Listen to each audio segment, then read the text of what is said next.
Hey everybody, it's Gina. I'm going to give you a little video today, kind of reviewing some of the products that I've recently bought. I'm just going to tell you my opinion on them. Some are really good, some not so good. So here we go, let's get started. Some of the products when I actually purchased them can be found in the video of my last drugstore haul. So if you want to see when I purchased those, you can go watch that video as well. And then today I'm going to review the stuff. So I'm going to start with, let's see, we'll start with this hair product. And this is the Pantene Beautiful Lengths Balm, the smoothing balm. And I have to say I really like it. It's kind of thick, but I've been putting it on my hair when it's a little bit wet. After I've gotten out of the shower and brushed it out, I've been putting it on then. Then I've also been just kind of putting it on dry, you know, kind of when you just need to separate the front pieces of your hair. So I really like it. I use it on my daughter too. It kind of makes combing out your hair a little easier. And for $6 or $7, I definitely recommend getting this. It's good and it smells really good. So check this out and pick it up. I definitely recommend it. And then, let's see, let's stick with hair products. Then I also told you in one of my very first videos about my favorite Suave shampoo, which was the Professionals Color Care, and how much I liked it. And then I went to Rite Aid a while after and saw that they had come out with one that is in the Keratin Infusion line, and I like this just as much. It's awesome and I really enjoyed it. It keeps your color good and it also just makes your hair easy to comb through and just seems like it really nourishes it and really does work. I also picked up the matching conditioner to this today because I got another one while I was out at Target. So I'll kind of try out the conditioner and see how I like it, but for sure pick up the shampoo. It's really great and it's $3.50, so you cannot beat it. It's a great deal and really good for your hair. Then I also told you about how I am very naughty with the tanning and how I wanted to start doing spray tan or, you know, like the tanning lotion. So I tried this one, the Micro Mist, the Neutrogena. And this one I put it on, and like I said before, I'm not really super pale. I kind of keep a little bit of color most of the time. So I put this on, and it was really easy to apply. I love the aerosol, but I didn't even hardly notice any tan. So I think there is a darker one, but this one was the medium, and it says 2 shades darker, and honestly, it was like 0 on me. So the application was awesome. I will definitely pick up a definite another aerosol again, but I won't probably pick up this same formula because it was just not, I didn't really get a tan.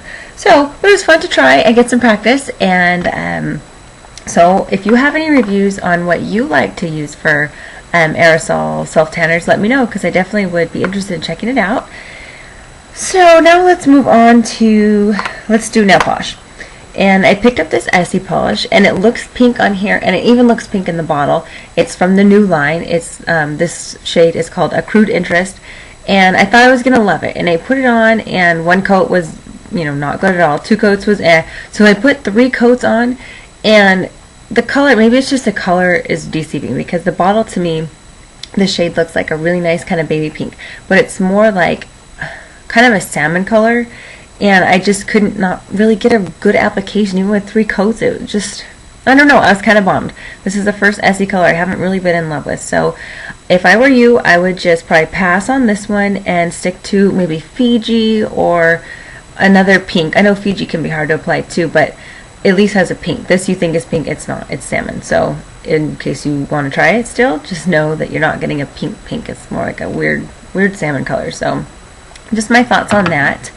And then I also told you how I had been using the CoverGirl Lash Blast, the regular one, not the waterproof, and I think it's really good. I like it. I don't think it's going to be my top favorite mascara of all time, but it definitely, for the price and ease of getting, you know, just at any drugstore, it's pretty great. So then they came out with the Lash Blast 24-hour, which is in the same tube. It has the same brush, and this is the very black color, which is the same one I get in the other one. But everything's the same. It just, I put it on, and it was like not very much went on at a time, and it was kind of dry feeling to me, and I just kind of so I put it on a couple times, and it does stay on because the next morning I had not used eye makeup remover and it was still on. So, you know, it keeps the promise of 24 hours, but the formula is just too dry, and I don't think I would have gotten an old tube because this stuff just came out not too long ago. So I'm not sure. I don't know if I'd give it a try again or if I just stick with what I already like. But I don't know. My review is no. Thumbs down on this.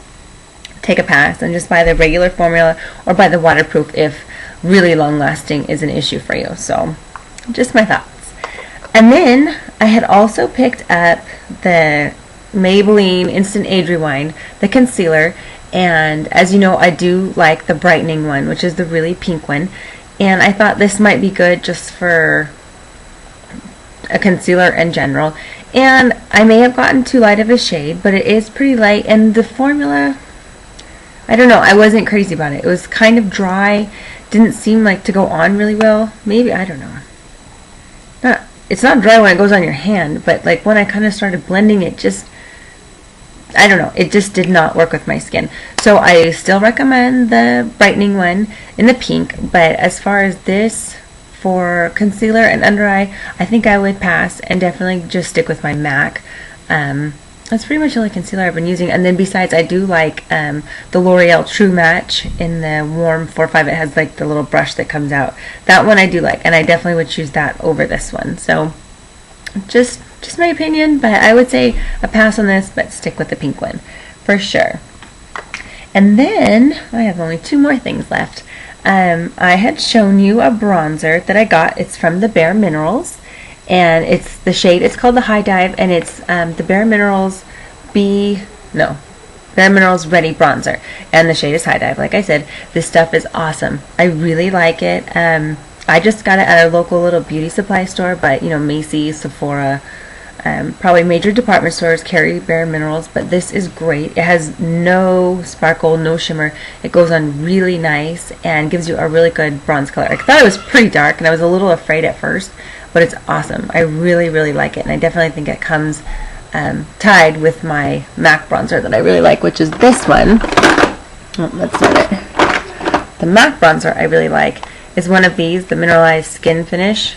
So this is the one I use, and this is in the shade Deep Dark. So these are the 2 bronzers that I have, and I like them both equally now.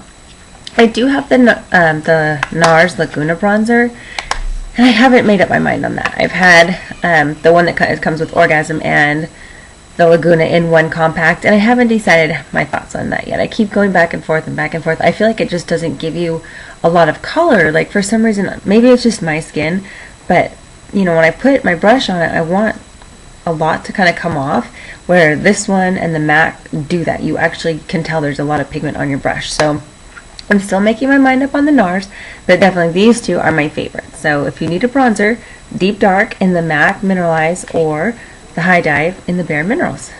So there's that. Recommend them both, definitely. And then one last product, which is kind of an offshoot of one of the products that I really love, which is the Urban Decay Primer Potion. And they do come in different shades. So I have the gold one, I have the regular, you know, no color, and then I have kind of the other bronzy one. So then I found this one, which is Eden. And this I think this is the old style. And I don't know if it's just because it's old or what it is, but I went to put it on, and of course I just all over my eye without really kind of testing it on my skin. But like, it's going on super wet, super wet compared to the other ones, I feel like. And it's just like thick white cream. And I don't know, maybe if you had a little bit of a paler skin tone, this might kind of blend in easier. But for some reason, like this just, I don't know, it just isn't blending very good. It's just kind of wet feeling, and it just kind of makes a big mess. And this is pretty much what it did on my eyes, and I was pretty bummed after I had gotten, you know, my whole face done, and then I had this big wet white nasty mess on my face. So it may just be that this is maybe from the old thing, I don't know. But Eden, I think I would take a pass on, unless, I don't know, if someone loves it, I'd love to hear your experience with it, because on me it's just not, it's not doing it. So I'm kind of bummed that I spent the money on this, and it's kind of a dud. So I'll just stick with the regular one, the uncolored one, and know what works for me. So that's all I have as far as some reviews, so I hope you've enjoyed this. If there's anything else you would like me to review that you've seen me do on a haul video or a recommendation video, I would be happy to. Just let me know, drop me a note, and check out my blog, which is geeswordtothemother.blogspot.com, and I will see you all soon. Thank you. Bye.